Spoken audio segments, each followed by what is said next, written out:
I'm Not My Father's Son, The Letters That Changed My Life Forever, Reddit Stories. I used to think I understood what it meant to belong to a family. There was a time when the word family brought to mind warm Sunday dinners, laughter echoing through the house, the faint scent of cinnamon and nutmeg wafting from my mother's kitchen, and the reassuring hum of voices in the background. I grew up believing that those moments, those seemingly small rituals, were the fabric that bound us together. They felt unshockable. They felt permanent. Looking back now, I realize how fragile that sense of security was, how it was built on assumptions, on stories told and retold until they hardened into truths no one dared question. I was the youngest of three. My brother David was 5 years older, my sister Claire 3. From as far back as I can remember, they were the orbiting suns of my childhood universe. I followed their lead in everything, from the games we played in the backyard to the way we carefully navigated the moods of our parents. Our father, a stern man with a booming voice, believed in discipline and order. Our mother, though gentler, often seemed caught between placating him and shielding us from his temper. Yet amidst all this, there was love. Or what I thought was love, a deep undercurrent of connection that made the hard moments bearable. For years, our family rituals remained the same. Every Sunday morning, without fail, we would attend the little white church at the end of our street. Afterward, we'd stop by the farmer's market, where my mother would select fresh produce and my father would purchase his favorite cuts of meat. Back home, the afternoon would unfold in a familiar rhythm. The smell of roasting chicken or pork, the clatter of dishes being set, and the gathering of our small family around the table. My siblings and I would trade stories about school, argue over whose turn it was to wash the dishes, laugh about inside jokes no outsider would understand. It was in these moments that I felt a sense of belonging so profound it seemed to seep into my bones. I carried that feeling with me into adolescence, though by then, the edges of our family life had started to fray. David became withdrawn in high school, spending more time with friends than with us. Claire grew restless, often challenging my father in loud, volatile arguments. I watched these changes with a mixture of confusion and fear. The certainty I'd once felt about our family began to erode. But still, I clung to the rituals, the Sunday dinners, the holiday traditions, as though they could hold us together through sheer force of will. Then came the day that altered everything, though at the time it seemed unremarkable. I was rummaging through the attic, searching for an old photo album for a school project. The attic was a chaotic space, boxes stacked haphazardly, old furniture draped in dusty sheets. Amidst this clutter, I stumbled upon a battered wooden chest I'd never noticed before. It was locked, but the lock was old and rusted. Curiosity got the better of me, and with some effort, I pried it open. Inside were bundles of letters, yellowed with age, tied with faded ribbons. I untied one bundle and began reading. They were addressed to my mother, but the sender was a name I didn't recognize: a Thomas H. The tone of the letters was intimate, filled with longing and regret. My heart pounded as I read phrases that hinted at a relationship deeper than friendship. One letter, dated just months before my birth, made my blood run cold. I still think of the child growing inside you as mine, even though you've chosen to stay with him. I hope one day they'll know the truth. I couldn't comprehend what I was reading. Was this a cruel joke? A misinterpretation? But the more I read, the clearer it became. My mother had been involved with this man, and there was a strong implication that I was his child, not my father's. I felt as though the ground beneath me had shifted. My mind reeled with questions. Why had no one told me? Did my siblings know? Did my father suspect? The letters shattered the foundation of everything I'd believed about my place in the family. For days, I kept this discovery to myself, too afraid to confront anyone. I scrutinized my reflection in the mirror, searching for features that might not belong to the man I'd called father. I compared old photographs, noticing for the first time the subtle differences between myself and my siblings. The sense of belonging I'd cherished felt counterfeit now, a comforting illusion. Finally, unable to bear the weight of the secret, I approached Claire. I expected disbelief, maybe anger, but her reaction stunned me. A flicker of recognition crossed her face, followed by a weary sigh. "I always wondered if you'd find out," she said softly. My heart pounded. "You knew?" She hesitated, then nodded. She explained that she'd overheard a heated argument between our parents years ago, fragments of which hinted at an affair and a possible paternity question. She'd chosen to bury it, to pretend it hadn't happened for the sake of preserving what little harmony remained in our family. The revelation left me both grateful for her honesty and resentful that I'd been the last to know. I couldn't look at my parents the same way after that. Every interaction felt tinged with deception. The Sunday dinners, once comforting, became strained affairs. My father's every glance seemed scrutinizing, as though he sensed my knowledge. My mother, unaware that I knew, continued as if nothing had changed, her smiles brittle, her laughter forced. The dissonance grew unbearable.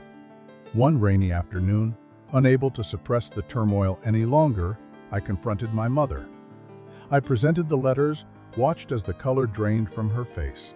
The room seemed to shrink around us as she admitted the truth. She had loved Thomas, had been torn between him and her duty to our family. When she discovered she was pregnant, she made the choice she believed was best for everyone, staying with her husband and raising me as his child. Her voice trembled with regret, but the damage was done. The conversation fractured what little remained of our bond. In the weeks that followed, the family dynamic unraveled completely. My father, upon learning that I knew, withdrew into cold silence. David, when told, reacted with indifference, as though he'd suspected all along and had long since detached himself emotionally.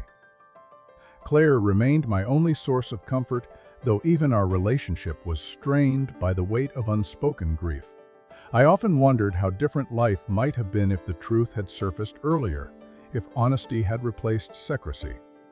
The family I'd idealized was gone, replaced by a collection of individuals bound more by history than by love. The rituals that once defined us felt hollow now, echoes of a past that no longer fit.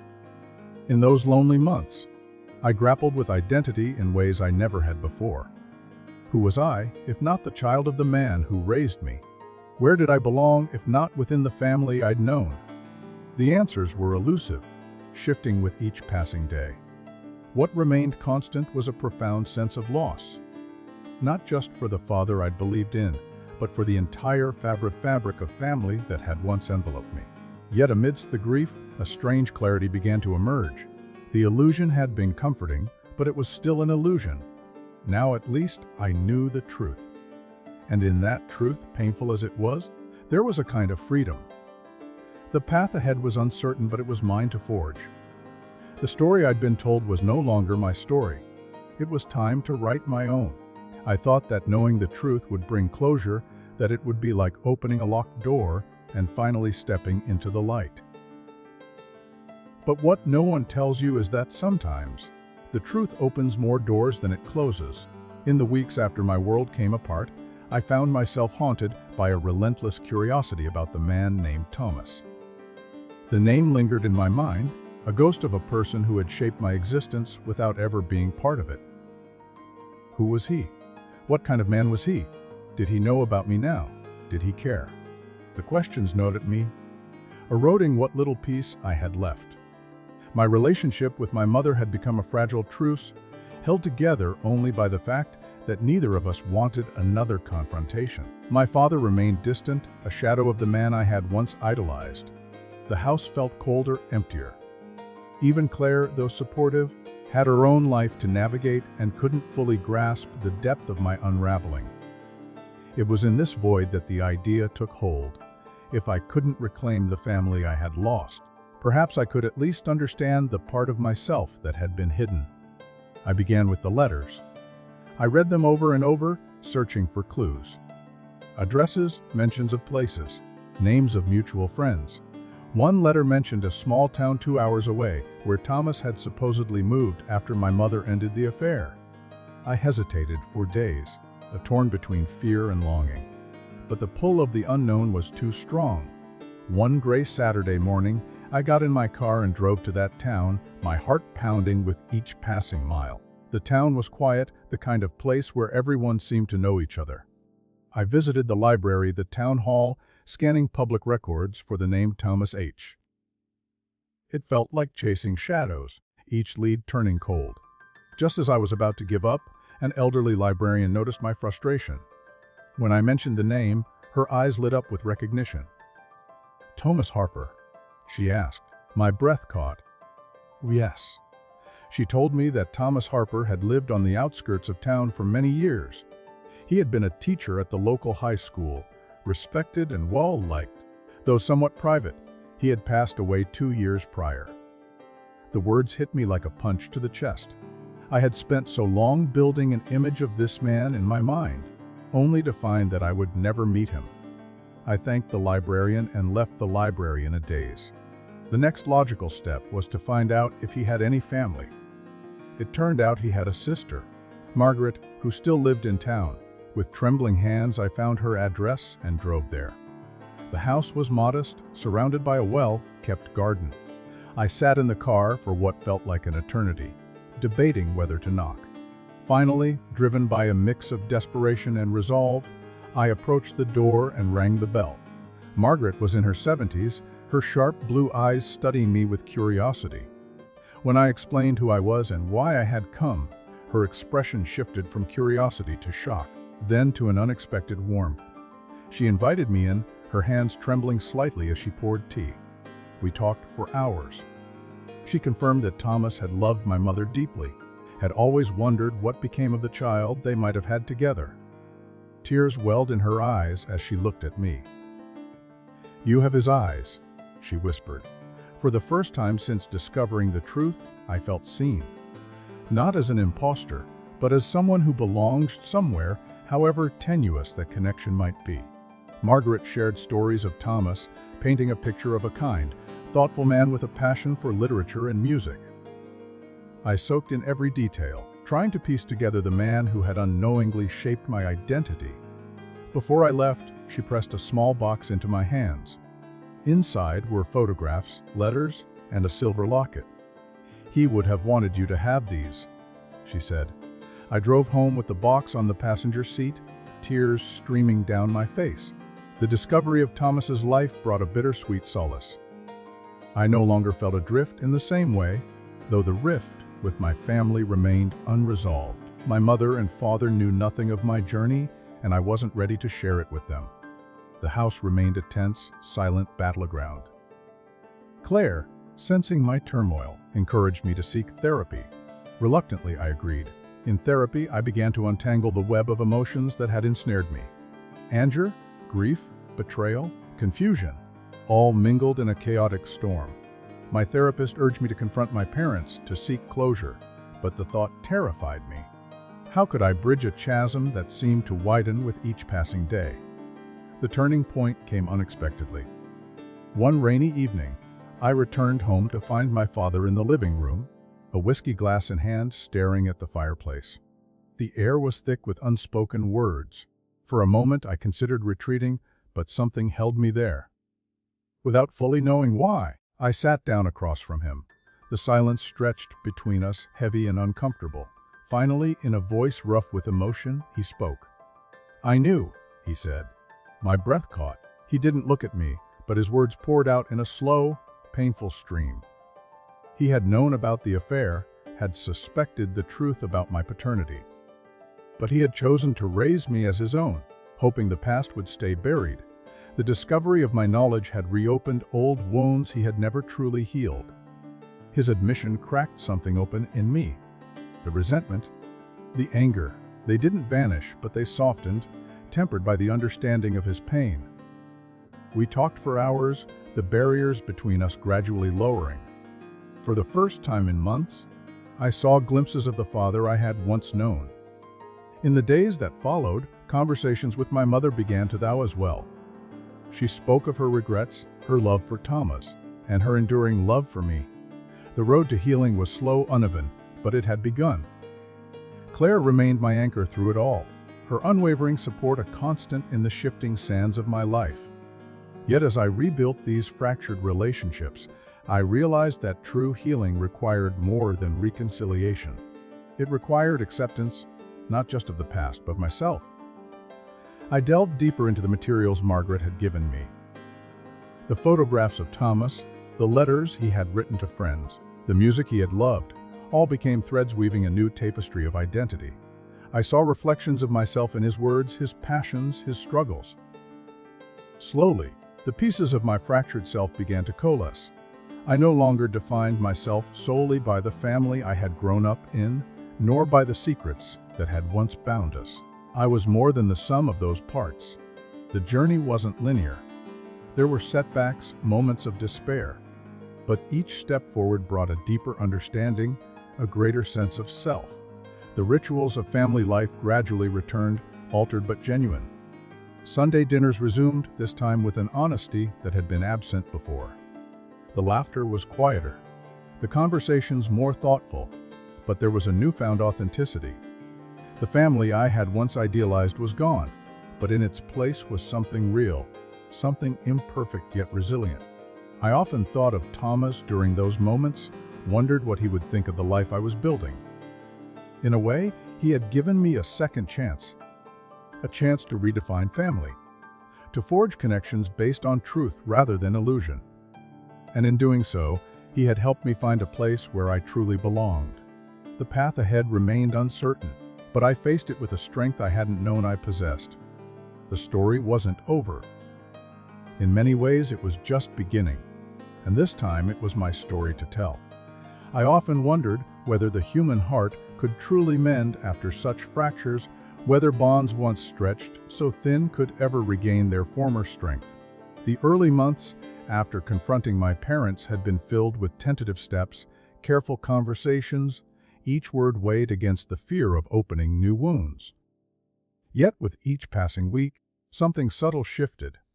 My father, who had once seemed a fortress of coldness, began to let down his guard. He didn't apologize for the years of distance. Perhaps he didn't know how, but his actions spoke louder than words. One evening, unprompted, he asked me to help him in the garage, sorting through old tools and forgotten relics. It was a small gesture, but it meant the world. My mother, too, grew more open, though her guilt hung in the air like an unspoken prayer. We spent afternoons together in the kitchen, the familiar sense of cinnamon and nutmeg weaving a fragile thread of connection between us. In those quiet moments, I caught glimpses of the woman she had been before the weight of secrets bowed her spirit. But it was with Claire that the deepest transformation occurred. Our bond had always been strong, forged in childhood adventures and shared confidences, but the revelations of the past year had drawn us even closer. We spent long evenings talking, not just about the family, but about our hopes, our fears, the ways in which the past had shaped us. It was during one such conversation that she asked a question that would once again alter the course of my life. Have you thought about reaching out to Thomas's other relatives? I hadn't. Until then, my focus had been on mending the relationships within my immediate family, on finding a new equilibrium. The idea of expanding that circle felt daunting, yet intriguing. With Margaret's blessing, I began to explore. Through public records and the few contacts Margaret provided, I learned that Thomas had a son from a previous relationship, a half-brother I had never known existed. His name was Aaron, and he lived in a neighboring state. The thought of reaching out terrified me. What if he rejected me? What if he didn't want to acknowledge a sibling born of an affair? Yet the curiosity, the longing to understand this part of myself, was too strong to ignore. After agonizing over the wording, I composed a letter. Honest, respectful, leaving the door open without pressure. Weeks passed with no response. I began to lose hope, wondering if I had overstepped. Then, one crisp autumn morning, an envelope arrived. My hands shook as I opened it. Aaron's words were cautious but kind. He had known about my mother, about the affair, though he hadn't known for certain that a child had resulted. He expressed a willingness to meet, to explore what this unexpected connection might mean for both of us. The day of our meeting dawned clear and bright, a stark contrast to the storm of emotions within me. We chose a quiet cafe halfway between our cities. When I arrived, Erin was already there. Tall, broad-shouldered, with eyes that mirrored my own. The resemblance was undeniable. The first few moments were awkward, filled with hesitant smiles and stilted conversation. But as we talked, a surprising ease emerged. We shared stories of Thomas, comparing memories and impressions, filling in the blanks of each other's lives. Erin spoke of growing up with a father who loved deeply, but carried a lingering sadness, a shadow of what might have been. Hearing that both comforted and saddened me. Our conversation stretched for hours, the initial tension dissolving into genuine connection. We parted with an unspoken understanding that this was not the end, that we would explore this newfound sibling bond at our own pace. Returning home, I felt a sense of expansion, as though my world, once constricted by secrets and lies, had grown larger, more complex, yet more authentic. Sharing the experience with Claire, I saw the pride and joy in her eyes. She, too, had come to embrace the idea that family was not solely defined by blood or tradition, but by the connections we chose to nurture. In the months that followed, Erin and I grew closer. We exchanged emails, phone calls, occasional visits. He met Claire, who welcomed him warmly. My parents remained more reserved, struggling to reconcile this new reality with the life they had constructed. Yet even they, in their own way, began to accept. My father, after much contemplation, invited Erin for dinner, a gesture that spoke volumes. That evening was a watershed moment. The meal was simple, the conversation careful, yet beneath it all was a current of acceptance, of tentative healing. For the first time in what felt like forever, our home was filled not with tension, but with a cautious hope. Amidst these changes, I found myself reflecting deeply on the nature of identity. I had spent so long defining myself through the lens of family, first through the illusion of unity, then through the fracture of truth. Now, with new connections and a deeper understanding of my past, I began to see myself as more than the sum of those experiences. I pursued interests I had long neglected: photography, writing, music, all passions that seemed to echo Thomas's own. Through these pursuits, I felt a connection to him that transcended the physical absence. My photographs captured the raw beauty of everyday moments. My writing gave voice to the complexities of love, loss, and renewal. Music, especially, became a bridge between past and present. Discovering Thomas's favorite compositions, I would sit for hours, letting the melodies wash over me, imagining the man who had given me life yet remained a mystery for so long. In embracing these facets of myself, I found a deeper sense of purpose. No longer defined solely by my family's narrative, I was carving my own path, one rooted in truth, creativity, and connection. The journey was far from over. There were still difficult conversations, lingering wounds, moments of doubt. But there was also growth, resilience, and an expanding sense of belonging, not just within my redefined family, but within myself. Looking back, I marveled at how far we had come. The fractures had not disappeared, but they had become part of our shared story, woven into the fabric of who we were. And in that weaving, there was beauty, a testament to the human capacity for forgiveness, for transformation, for love that endures even in the face of profound betrayal. The story was evolving as all stories do. And with each new chapter, I was learning that family, in all its imperfect forms, is not about perfection or appearances. It is about choosing, again and again, to connect, to understand, to love. And in that choice, there is endless possibility. I had thought the hardest part was behind me, that the storm had passed and now came the calm, the rebuilding. But life, as I was learning, is never that linear. It doesn't hand you a neat conclusion after one chapter of turmoil. No, it shifts beneath your feet just as you start to regain your balance, reminding you that healing is an ongoing process, that even the deepest wounds can ache when touched. In the months following that tentative dinner with Erin and my family, there was a strange quiet that settled over my life.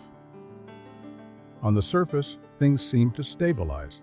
My parents were making an effort, though it was clear that my father, especially, struggled with the complexities of this new family dynamic.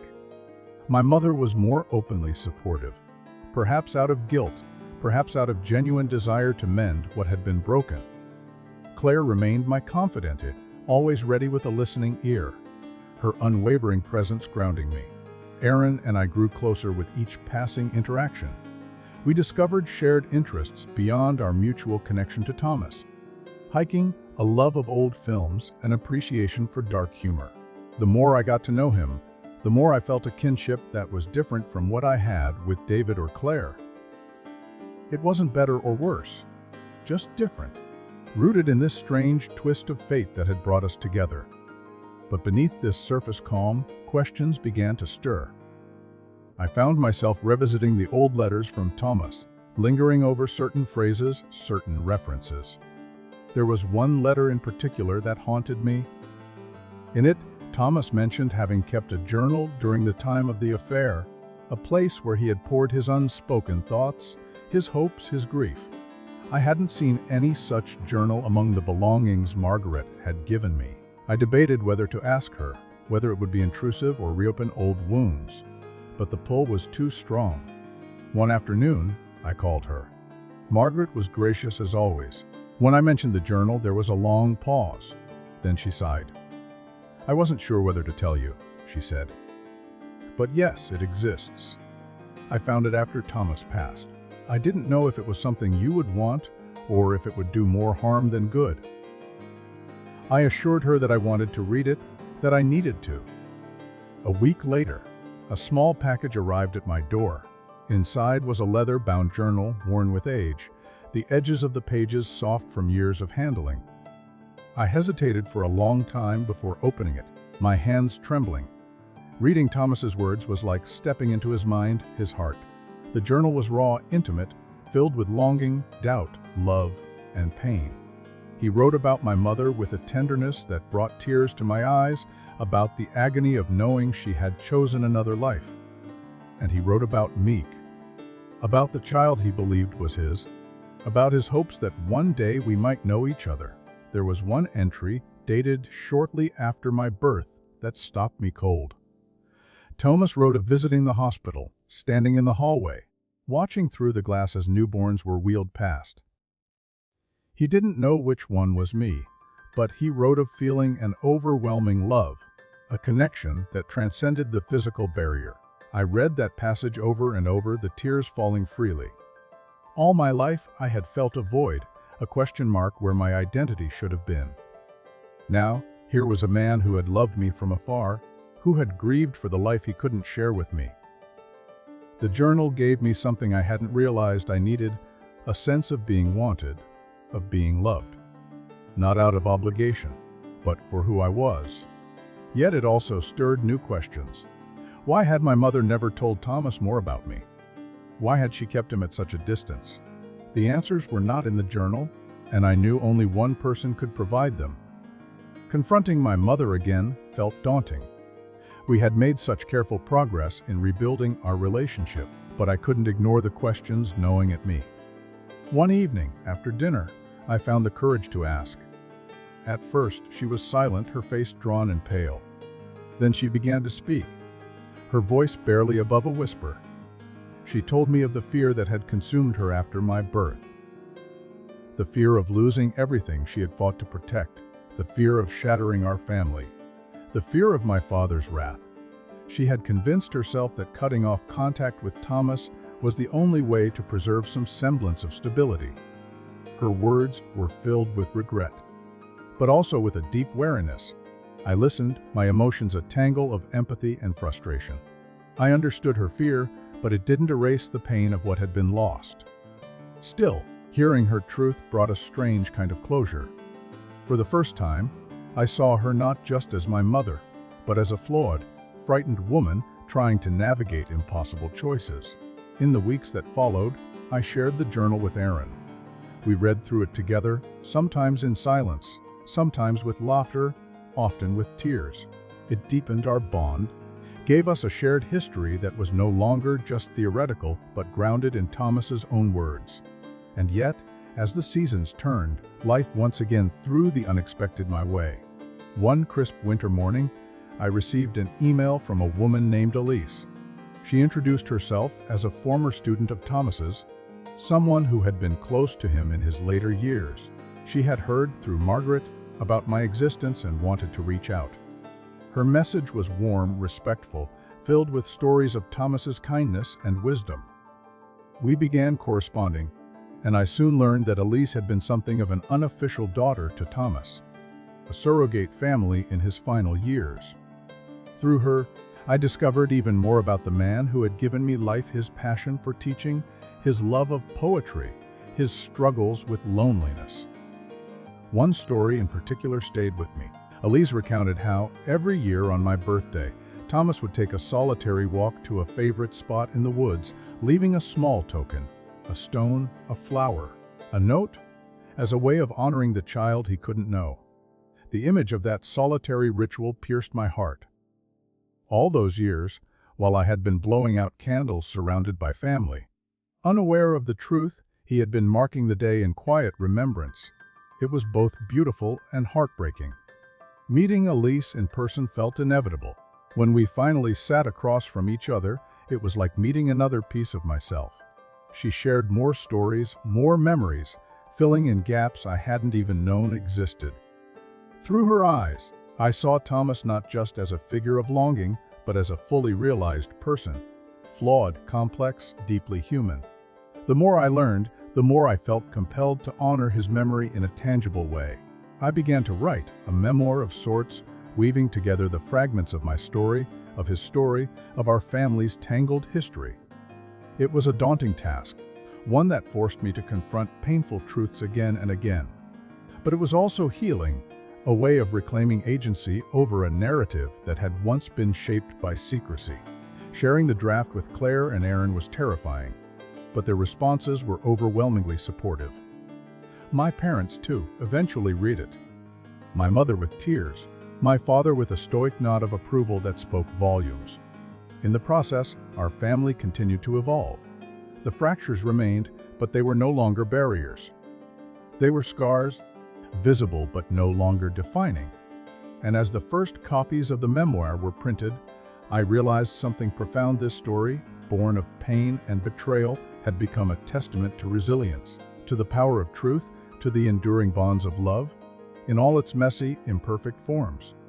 The first time I held the finished copy of my memoir in my hands, I felt an odd mixture of pride and vulnerability. It was strange, seeing my family's most intimate truths bound between two covers, words that had once lived only in the shadowy corners of my mind now exposed to the world. The book was not meant for public consumption, at least not at first. I had printed a small run, intending it for family and a few close friends. It was a way of preserving the journey, of honoring Thomas's memory, and perhaps, in some small way, of offering closure to all of us who had been touched by his life and the secrets surrounding it. I remember the evening we gathered to share it. It was Claire's idea, of course, ever the glue that held us together. She suggested a small gathering at her house, an intimate setting where we could read passages aloud, reflect, and simply be together. The invitation list was short: my parents, Claire and her husband, David, Aaron, Margaret, and Elise. Even writing those names in a single sentence still felt surreal, as if the disparate strands of my life had somehow woven themselves into a new, unexpected tapestry. The night of the gathering, I was a bundle of nerves. Part of me feared reopening old wounds, feared that my words, honest as they were, might cause more pain than healing. But Claire's steady presence and Aaron's quiet encouragement gave me the courage to move forward. As we settled into the cozy living room, the air thick with unspoken anticipation, I began to read. My voice trembled at first, the emotions raw and close to the surface. But as the words flowed, a curious thing happened. The room seemed to soften, the collective tension easing into a shared space of reflection and understanding. My mother wept openly, her tears mingling with murmured apologies and whispered affirmations of love. My father, ever stoic, remained silent, but there was a light in his eyes I hadn't seen in years. A flicker of pride, perhaps, or simply a recognition of the courage it had taken to tell this story. David surprised me most of all. He had been the most distant throughout this entire journey, reluctant to engage, wary of stirring the pot. But that night, after I finished reading, he approached me quietly, his voice low but sincere. "I didn't understand before," he said, "but I do now, and I'm proud of you." The words were a balm to a wound I hadn't even realized was still bleeding. Over the course of the evening, conversations flowed, some light, some heavy, all honest. We laughed over childhood memories, cried over missed opportunities, and slowly, tentatively, began to imagine a future less burdened by the past. It wasn't perfect. How could it be? But it was real, and in its imperfection lay a kind of beauty I had never known. In the weeks that followed, life began to settle into a new rhythm. Aaron became a regular presence in our lives, visiting often, joining family dinners, forming bonds that felt less and less tentative with each passing encounter. My parents, while still navigating their own complexities, grew more open, more present. My mother and I began to rebuild a relationship rooted in honesty rather than pretense. And my father, though less demonstrative, made quiet efforts. A shared project in the garage, a simple "I'm glad you're here" during family gatherings that spoke volumes. Claire remained my anchor, her unwavering support a constant through the ever-evolving landscape of our family. And Elise, too, became a cherished part of this extended family, her stories and insights adding richness to our understanding of Thomas and, by extension, of ourselves. Amidst this unfolding journey, an unexpected opportunity arose. A small independent publisher, having heard about my memoir through Elise, expressed interest in bringing it to a wider audience. The prospect was both thrilling and terrifying. The idea of strangers reading such a personal account, of laying bare the most vulnerable parts of my life, felt daunting. Yet the more I considered it, the more I recognized the potential for something greater, a chance to connect with others who might find solace or resonance in these words. After much deliberation, and with the support of my family, I agreed. The process of preparing the manuscript for publication was both meticulous and cathartic. I revisited passages, refining them, ensuring that the narrative remained true to the emotional journey while honoring the privacy and dignity of those involved. The publisher was sensitive and collaborative, understanding the delicate nature of the material. When the book was finally released, the response was more profound than I could have imagined. Letters and emails poured in from readers who saw echoes of their own stories within mine. Stories of family secrets, of fractured identities, of the long and winding road to healing. Each message was a reminder of the universality of these experiences, of the shared human longing for truth and connection. One letter, in particular, stood out. It came from a woman named Sarah, who had discovered late in life that she, too, was the child of an affair. Her words mirrored so much of what I had felt. The confusion, the anger, the grief, but also the unexpected beauty that can emerge from embracing the truth. We began corresponding, sharing our journeys, our triumphs, and our setbacks. Through these exchanges, I found a deep sense of kinship, a reminder that while our stories are unique, we are never truly alone in our struggles. The book's impact rippled outward, reaching beyond personal connections. Invitations to speak at literary events and family counseling workshops began to arrive. At first, the idea of standing before an audience and recounting such intimate experiences felt overwhelming. But gradually I came to see it as an opportunity, not just to share my story, but to foster conversations about the complexities of family, identity, and forgiveness. Standing on those stages, looking out at faces filled with empathy and curiosity, I felt a profound sense of purpose. Each talk, each conversation was a step toward transforming pain into understanding, secrets into shared wisdom. And with each telling, I felt lighter, more whole. Through it all, my relationships continued to evolve. My parents, though still navigating their own inner landscapes, grew more comfortable with the new family dynamic. My mother and I found a rhythm of open communication, and my father, in his quiet way, demonstrated a depth of love and acceptance I had once thought impossible. Aaron became not just a half-brother, but a true brother in every sense, a constant presence, a trusted confidant, a cherished friend. Our bond deepened with each passing season, enriched by the shared history we continued to uncover and the new memories we created together. Claire, as always, remained my rock, her unwavering love and support the bedrock upon which so much of this healing had been built. And Elise, too, became family. Her insights, her compassion, her connection to Thomas, an invaluable thread in the tapestry of our lives. Through all these changes, one truth emerged with clarity: family is not defined by blood alone, nor by the narratives we inherit.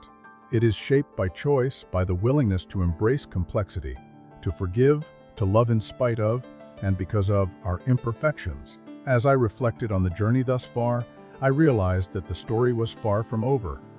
There would always be new chapters, new revelations, new challenges. But I no longer feared them. I had learned that strength lies not in the absence of pain, but in the courage to face it, to move through it, to emerge on the other side transformed. The journey had begun with a single, shattering discovery.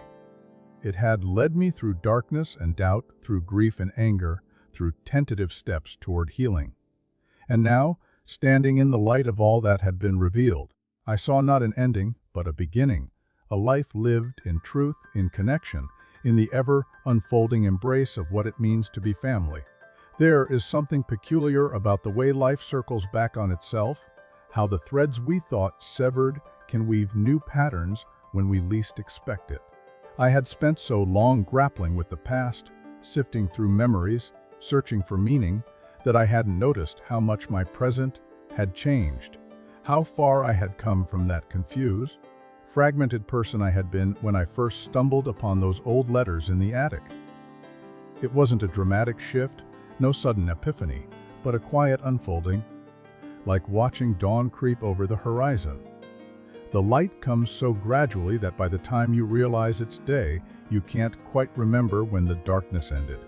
I often thought about that now, especially on the mornings when Aaron and I would meet for coffee at the small cafe that had become our ritual. It was there, one crisp spring morning, that he surprised me with news that would once again alter the course of my life. He had proposed to his longtime partner, Maya, and they were planning a small wedding. The happiness in his eyes was infectious. I embraced him, genuinely thrilled for this new chapter he was beginning. But what caught me off guard was his next request. I'd like you to be my best man," he said, his voice soft but steady. The weight of those words hit me with unexpected force.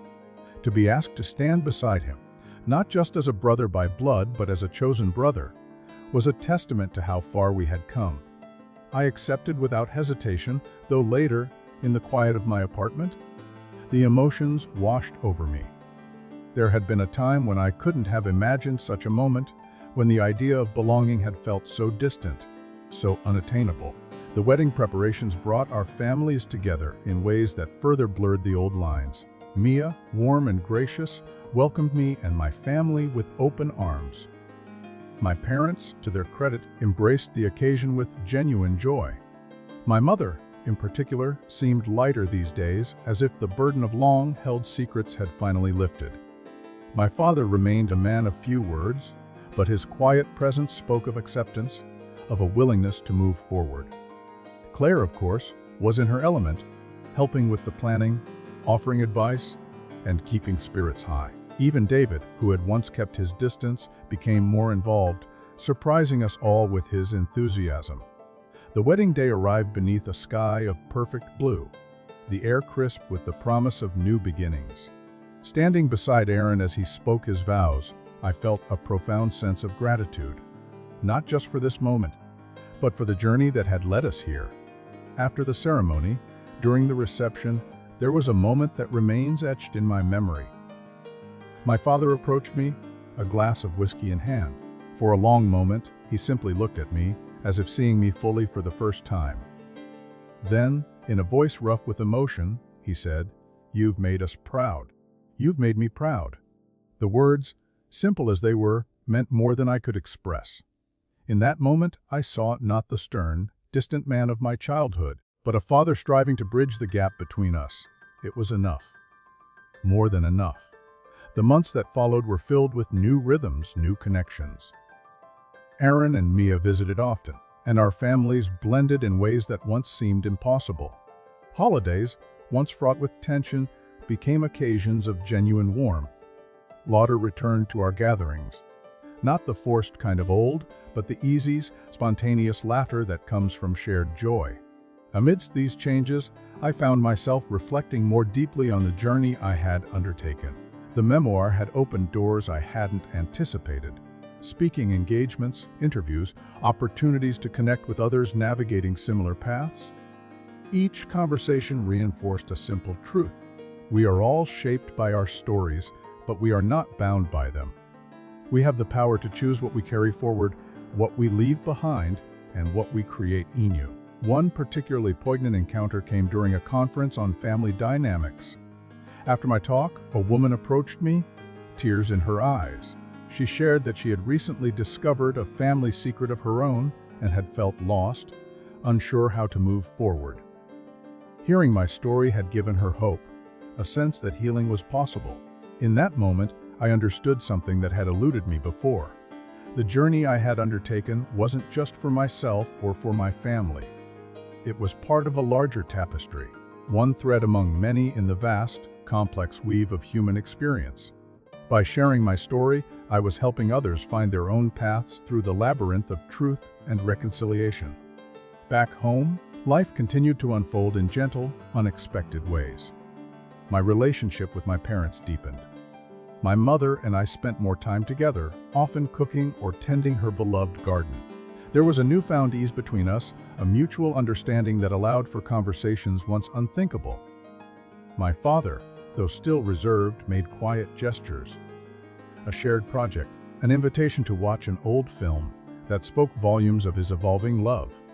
Claire remained my steadfast ally, her friendship a constant source of strength and joy. And Aaron? Well, Aaron had become more than a brother.